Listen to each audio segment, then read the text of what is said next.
Hello students, आज की कक्षा में हम सभी ज्योग्राफी से रिलेटेड चैप्टर पढ़ेंगे। चैप्टर नंबर 4 हमारा वर्कशीट नंबर है 27, जिसका कि टॉपिक है मौसम और जलवायु। ये बहुत ही इंटरेस्टिंग चैप्टर है कि मौसम और जलवायु, जनरली हम सभी कंफ्यूज हो जाते हैं कि मौसम और जलवायु एक ही होता है, बट ऐसा नहीं होता है।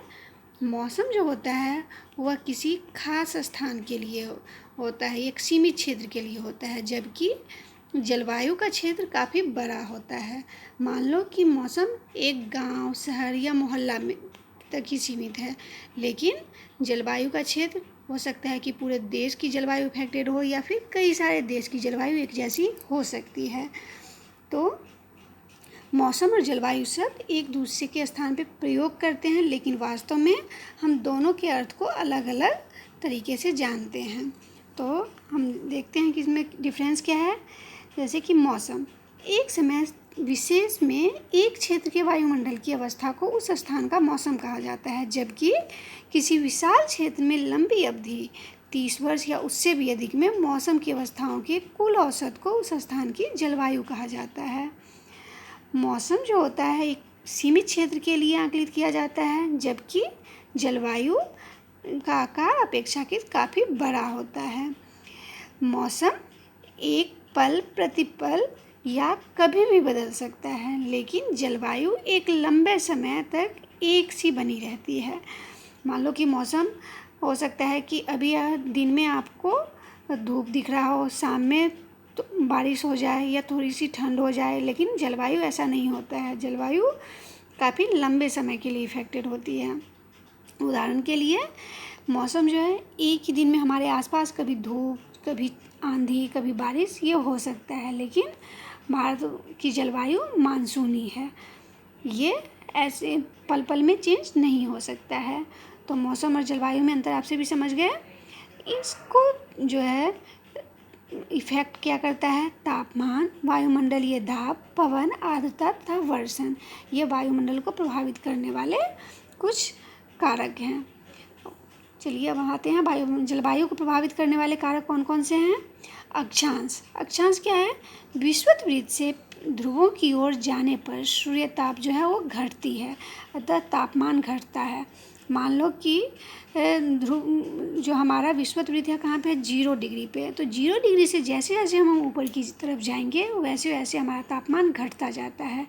एग्जाम्पल, विषुवत वृत्त के बिल्कुल पास में हमारा क्या है, इंडिया है, लेकिन जैसे जैसे हम ऊपर की तरफ जाते हैं, जैसे रूस, कनाडा या यूरोपियन कंट्री, वहाँ क्या है, वह धीरे धीरे ध्रुव की तरफ बढ़ जाता है, तो वहाँ पे काफ़ी ठंड हो जाती है, जबकि इंडिया में गर्मी और ठंड दोनों होती है।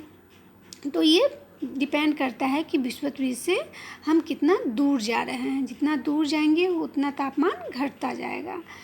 यही कारण है कि ध्रुव पर सालों भर ठंड होती है। समुद्र तल से ऊंचाई। समुद्र तल से जैसे जैसे हम ऊंचाई की तरफ बढ़ते हैं, वायुमंडल की सघनता भी कम होती जाती है और तापमान घटता जाता है। यही कारण है कि गर्मियों में भी पर्वतीय इलाके ठंडे होते हैं। जैसे कि आप मान लो राजस्थान, वहाँ क्या होता है, लगभग गर्मी होती है, लेकिन पर्वतीय इलाके में अगर हम चले जाएं हिमाचल के एरिया में, तो वहाँ हमें सालों भर ठंड मिल जाती है। समुद्र तट से दूरी। अब समुद्र तट से दूरी क्या है कि समुद्री हवाएं तापमान को सम रखने में सहायक होती हैं। समुद्र तट से दूर होने पर समुद्री हवा का प्रभाव भी कम होता जाता है, इसलिए तापमान बढ़ता जाता है। जैसे जैसे हम समुद्र तट से दूर जाते जाएंगे क्या होगा, तापमान बढ़ता जाएगा। आप देखते हो जैसे कि समुद्र के किनारे जो भी शहर बसे हुए हैं उसमें सालों भर लगभग मौसम एक समान होता है, लेकिन दिल्ली जो कि समुद्र से काफ़ी दूर है, यहाँ पे कभी अधिक गर्मी तो कभी अधिक सर्दी होती है। तो इस तरीके से समुद्र से दूरी जो है वो वातावरण को इफेक्टेड करती है। नेक्स्ट है हमारा वायु दाब और पवन तंत्र। वायु दाब और पवन तंत्र उस स्थान के अक्षांश और ऊंचाई पर निर्भर करता है। तापमान अधिक होने पर वायु दाब कम और तापमान कम होने पर वायु दाब अधिक होता है। नेक्स्ट महासागरीय धाराएं। महासागरीय धाराओं के गर्म या ठंडा होने के हिसाब से उसके तटीय क्षेत्रों का तापमान भी गर्म या ठंडा हो जाता है। उच्चावच यानी कि स्थलाकृति पर्वत, पठार, मैदान इससे रिलेटेड होता है।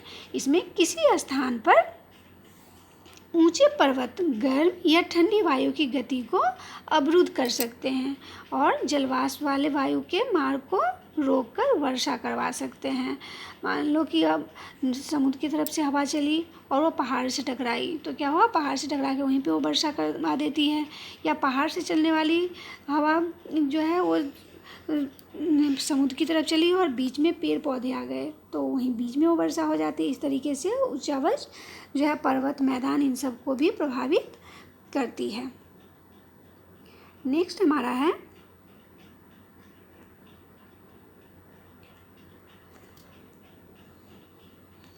क्वेश्चन पे आते हैं कि जलवायु से आप क्या समझते हैं। तो अभी हमने पढ़ा है कि जलवायु क्या है और इसके कारक भी हमें कि इसके मुख्य तत्व कौन कौन से हैं। तो किसी विशाल क्षेत्र में लंबी अवधि से 30 वर्ष या उससे अधिक की मौसम की दशाओं के कुल औसत को उस स्थान की कुल जलवायु कहा जाता है। जलवायु के मुख्य तत्व क्या क्या हैं? तापमान, वायुमंडलीय दाब, पवन, आर्द्रता और वर्षा। नेक्स्ट क्वेश्चन हमारा है केरल की जलवायु और दिल्ली की जलवायु में इतना अंतर क्यों होता है। तो अभी हमने पढ़ा है इसका मुख्य कारण क्या है? समुद्र तट से दूरी। केरल जो है वो समुद्र के किनारे स्थित है, इसलिए वहाँ एक समान जलवायु होती है, जबकि दिल्ली समुद्र तट से काफ़ी दूर है, इसलिए यहाँ गर्मी में अधिक गर्मी और सर्दी के मौसम में अधिक सर्दी होती है। नेक्स्ट क्वेश्चन हमारा है अक्षांश किस प्रकार जलवायु को प्रभावित करते हैं। विश्व का मानचित्र पर इसे भारत और कनाडा की अवस्थिति का उदाहरण देके समझाना है हमें। तो इसके लिए आपको एक वर्ल्ड मैप की ज़रूरत पड़ेगी और इस पर अभी आप दिखाओगे। पहले हम देखते हैं कि अक्षांश किस प्रकार जलवायु को प्रभावित करती है। तो अक्षांश जलवायु को प्रभावित करने वाले मुख्य कारक हैं सूर्य भूमध्य सागर के ऊपर सीधा चमकता है, इसलिए वहाँ अधिकतम तापमान रहता है। जबकि अभी हमने पढ़ा है कि हम जैसे जैसे भूमध्य रेखा से दूर जाते जाते हैं तो क्या होता है, तापमान कम होता जाता है। एग्जाम्पल, भारत जो है भूमध्य रेखा के से मध्यम दूरी पर है, इसलिए यहाँ का तापमान क्या होता है, मध्यम रहता है। जैसे कि जैसे जैसे हम ऊपर बढ़ते हैं धीरे धीरे ठंड भी बढ़ता जाता है, लेकिन भूमध्य रेखा के नीचे जो एरिया है वहाँ पे लगभग गर्मी होती है। आपने देखा होगा कि तमिलनाडु, केरला, इन सब में काफ़ी गर्मी होती है, जबकि कश्मीर में हम ऊपर की तरफ जाते हैं तो क्या है, वहाँ ठंड है।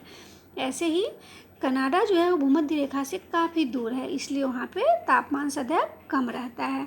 तो इससे आपको वर्ल्ड मैप पे दिखाना है। हमारा नेक्स्ट क्वेश्चन है